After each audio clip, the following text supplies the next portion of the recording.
আমরা অদম্য জবিয়ান ঐক্য প্যানেল গতকাল বিশ্ববিদ্যালয় নির্বাচন কমিশনের কাছে 30 তারিখ 2025 সংগঠিত হতে যাওয়া যক্ষু নির্বাচন সংশ্লিষ্ট দুর্বলতা সমূহ দূরীকরণের জন্য বেশ কিছু প্রস্তাবনা পেশ করি।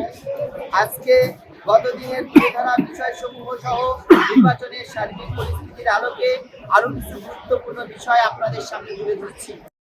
ক্যাম্পাসে কোনো অছাত্র এবং নির্বাচনের সাথে সংশ্লিষ্টতা নেই এমন কেউ যেন আগের দিনের মতো প্রবেশ করতে না পারে, এর কার্যকর ব্যবস্থা গ্রহণ করতে হবে।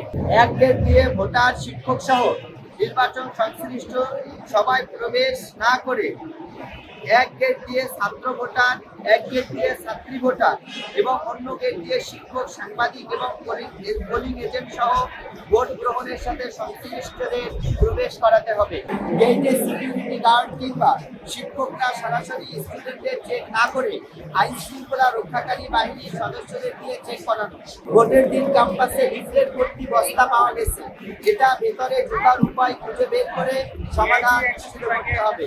শিক্ষার্থীরা যেন উৎসবমুখর পরিবেশে ভোট দিতে পারে সে ব্যাপারে বিশ্ববিদ্যালয় প্রশাসনের পক্ষ থেকে যথাযথ উদ্যোগ গ্রহণ করতে হবে। ভোট গ্রহণ ও ফলাফল প্রকাশে স্বচ্ছতা, নিরপেক্ষতা বজায় রাখার জন্য ডিজিটাল মেশিনে ভোট গণনা এবং ফলাফলের ব্যবস্থা করতে হবে। আমরা উপরোক্ত দাবিসমূহ বাস্তবায়নের জন্য বিশ্ববিদ্যালয় প্রশাসনকে আহ্বান জানাচ্ছি।